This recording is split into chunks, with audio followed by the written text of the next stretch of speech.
Et donc, on va parler du Palais des Congrès et de la Culture du Mans. Adrien Kéravec, bonsoir. Bonsoir. Vous en êtes le programmateur. On va parler des spectacles dans un instant. Et nous avons le plaisir d'être en direct avec Stevie Boulet. Bonsoir.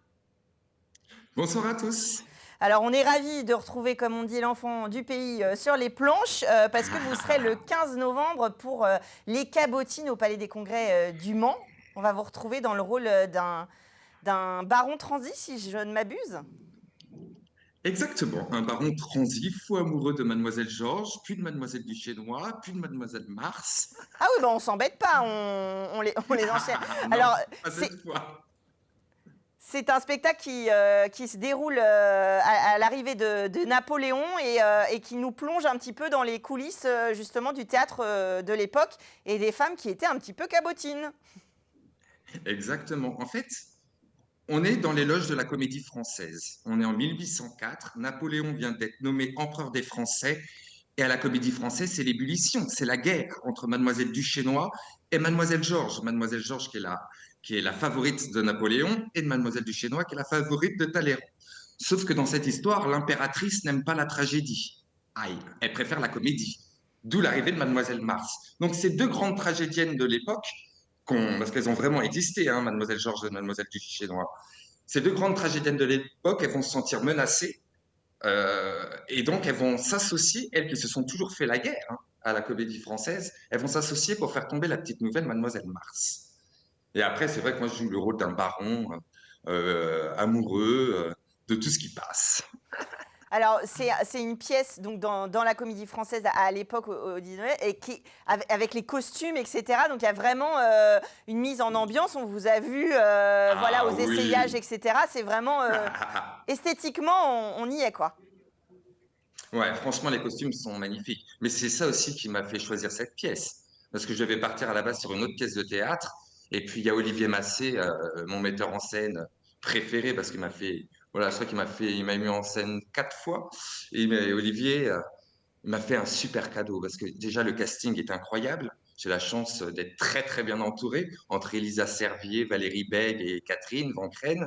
Et puis, en plus, Charmetan et Coloredo.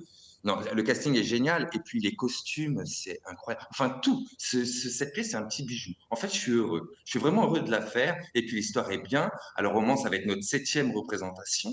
Donc, voilà, les 6 dernières se sont très, très bien passées. Le public est ravi. Nous sommes ravis et c'est une belle aventure qui démarre parce que je suis parti pour un bon moment là, Oui, c'est ce jusqu'en que... décembre 2025. Oui, c'est ça, vous faites la tournée après, donc là, en fait, on est aux prémices, vous venez la tester chez Oui, vous un petit peu avant de continuer. j'ai peur, hein. Je ne cache pas que de jouer au Mans, j'ai un peu les pétoches, mais ça Ah devrait oui, bien oui, se passer. on vous attend un petit peu, c'est pas pour vous en rajouter. Justement, un petit mot, vous ne faites pas que du théâtre. Au Mans, vous avez aussi ouvert, on va dire, un concept store, le Haut-Jardin. Je vois des plantes derrière vous. Vous partagez Ah bah là, cet on est dans amour mon des belles salon. Alors, il choses. y en a partout, hein. Vous avez vu au plafond. Enfin, moi, j'en ai partout, hein. J'adore les plantes, hein. Mais oui, bah, je me partage entre le théâtre, ma boutique, les émissions que je peux faire à Paris. Voilà, c'est ma petite vie, mais ma priorité reste quand même le théâtre. J'adore le théâtre. Alors, si on peut C'est, mettre le théâtre chez vous, voilà, tout est réuni. Eh ben oui, c'est parfait. Mais c'est vrai que j'ai une petite appréhension, puis jouer devant ses amis, sa famille, etc.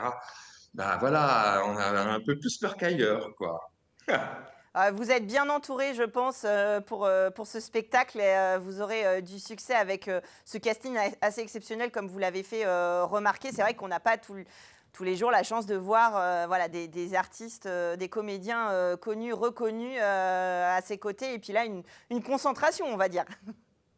Ah oui, là, je suis bien, bien, bien, bien entouré. Mais ouais, c'est magique. Puis même Valérie Bègue, hein, elle est très sympathique. Valérie, c'est un super copain, quoi. Enfin, une super copine, pardon.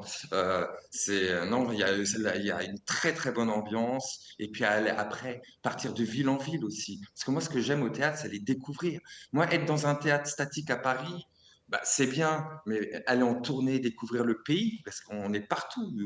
C'est génial. Ouais, Enfin, moi, j'adore être sur les routes, prendre mon train, aller à Strasbourg, aller à Marseille, aller à Nantes, aller à Rennes, aller à Toulouse. J'adore être sur les routes et aller. et puis aller emporter les gens dans notre histoire, leur faire avoir des émotions. Puis voilà, dans l'époque morose dans laquelle on vit en ce moment, parce que l'actualité, elle est quand même pas rose, voilà, aller au théâtre, se détendre, rire, voir des beaux costumes, et ben ça fait du bien. En tout cas, c'est ce que le public nous a dit. Donc, Eh Paris ben, gagné, quoi. c'est exactement ça. Ça sert aussi à ça, la culture et le théâtre. Donc, on vous retrouve le 15 novembre. Et attendez, je vous ai pas précisé, parce que Mademoiselle Georges et Mademoiselle Duchesnois, elles ont vraiment existé, hein. Oui, oui, C'était c'est ça. vraiment les deux grandes comédiennes de l'époque. Non, parce on pense que voilà, tout est créé. Non, c'est vraiment des personnages qui ont réellement existé à l'époque. Et vous, vous avez existé? Voilà. Moi, non. Non. Moi, non. Moi, c'est vraiment romancé. Mais pour le coup, Mademoiselle Georges, Mademoiselle Duchesnois et Mademoiselle Mars, c'était vraiment les trois grandes stars de l'époque. Donc, en plus, on en apprend un petit peu sur la comédie française de l'époque. On va pouvoir réviser ces classiques en même temps. Ah oui. Exactement. Et ça sera le 15 novembre prochain. On vous retrouve sur les planches au Mans. On est ravis que vous passiez par chez nous, évidemment. On est un peu Ah chauvin. bah, moi aussi, j'aurais été triste de ne pas passer au Mans quand même. Ça aurait été dommage. Merci beaucoup, Stevie, d'avoir été avec nous ce soir. Je vous remercie tous et je vous souhaite à tous une excellente soirée. Merci beaucoup. Adrien Kéravec, donc évidemment, les cabotines avec Stevie Boulet en début de saison. Pour ouvrir la saison, oui, ce sera le premier spectacle de notre saison culturelle. On avait déjà reçu Stevie sur Les Beaux-Pères, sa précédente pièce qu'on avait fait il y a 2 ans, qui terminait la saison. Et du coup, on ouvrira avec les cabotines, absolument. Donc il reste encore des places. Il reste encore des places. Donc il a un peu les pétoches, on peut encore, mettre la pression. On peut encore remplir l'amphi pour qu'il ait encore plus peur. Pour qu'il ait encore plus peur. Ah, évidemment, c'est pas le but, mais on est toujours un petit peu chauvin. C'est amusant de le retrouver, évidemment. Et puis, c'est le début de saison. Donc après, on continue avec une soirée gospel le 3 décembre, Harlem Gospel. Harlem Gospel Choir, qui est la chorale gospel qui joue le plus souvent à la Maison Blanche. Donc on est vraiment sur une vraie proposition. Et ils interpréteront une moitié de répertoire sur du classique gospel. Et puis la deuxième partie, ça sera un hommage à la Queen of Soul, Aretha Franklin. Donc ça va être juste magnifique. On a des musiciens, on peut voir des images, on a des musiciens, on a une petite dizaine de chanteurs. C'est le vrai chœur gospel comme à l'origine. Et surtout, en fait, on va avec Aretha Franklin, on va reconnaître des airs et partager des choses avec des gens qui viennent vraiment de cet univers-là. Donc on n'est vraiment pas sur une tribune, pour le coup, on est vraiment... Non, ça va être vraiment joli. Il va y avoir l'effet gospel avec le répertoire d'Aretha Franklin. Moi, j'ai vraiment hâte d'y être. On va faire les cabotines avant, mais on sera là pour le gospel.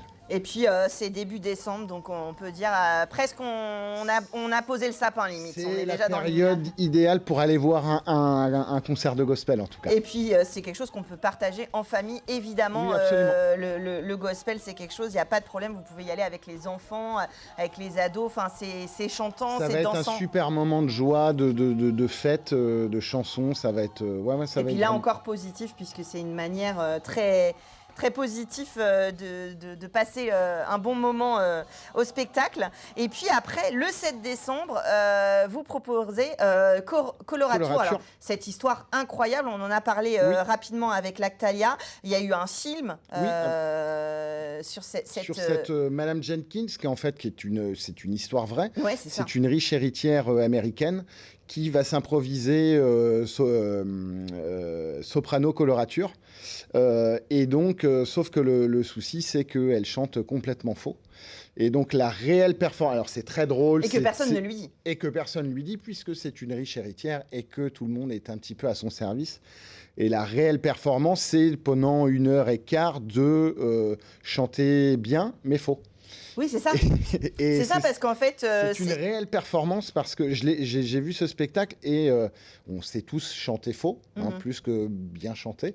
Mais bien chanter faux, c'est une sacrée performance et elle est accompagnée par un pianiste qui, lui, par contre, joue correctement. Oui, puisque... Et donc, ça crée un décalage entre les deux tonalités qui sont vraiment... vraiment impressionnante et c'est un super moment, un super spectacle très accessible, c'est-à-dire que on peut aussi y amener des enfants, c'est très drôle, Ah oui, parce qu'en fait, on est un peu dans la situation dans laquelle elle a été, c'est-à-dire qu'elle a quand même été jusqu'à Carnegie Hall où elle s'est offert un concert où elle pensait vraiment performer. Voilà. En fait, avec l'argent et les réseaux, on peut un peu tout acheter. Et elle s'est acheté une carrière et elle s'est même payé des concerts, plusieurs. Et donc, alors je ne vais pas tout vous raconter, mais à la fin de la pièce, on entend les vrais enregistrements d'un de ces concerts. C'est horrible. Donc voilà. Alors après, là, pendant la pièce, c'est horriblement beau quand même. C'est horriblement beau, mais de se dire que c'est un vrai enregistrement et que ça a eu lieu en vrai. Oui, on rigole pas pareil. On rigole pas de la même façon et on se dit qui a pu payer ses places pour aller voir un tel spectacle. Voilà. C'est une histoire rocambolesque. Absolument. C'est très drôle. C'est un spectacle aussi musical, en plus d'avoir une grosse touche d'acting. C'est une petite éducation à l'oreille aussi. Oui. Et au sens critique, peut-être de pouvoir dire se dire, quand vous allez rentrer à la maison, je crois que tu chantes faux. Si vous avez des petits messages à faire passer, n'hésitez pas à aller voir Colorato. Votre ou votre compagne au spectacle et vous pourrez lui faire passer des messages. Après, évidemment, ça continue, la programmation toute l'année, on vous retrouve en 2025. Voilà, sur décembre, ça s'arrêtera, puis on recommencera en janvier. On est en train alors, je ne vais pas tout dire parce que rien n'est encore calé. On va arriver en janvier, alors avec une multitude de spectacles, mais avec aussi, j'aurai l'occasion de revenir, avec une superbe expo événement. De quelqu'un qui expose très très rarement en France et plutôt à New York. Là, on va bénéficier d'une collection privée. Ça va être un peu l'événement et on va tirer le fil jusqu'au spectacle qui s'appelle Blockbuster, qui fait un peu écho à ce que j'ai entendu tout à l'heure.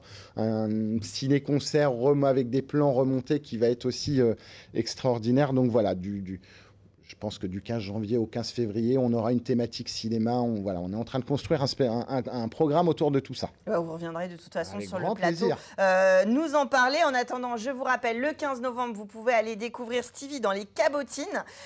Donc, vous l'aurez compris, dans les coulisses de l'Académie française, mais pas que. Et puis, un petit peu de gospel le 3 décembre, Harlem Gospel Choir. Ouais, pardon.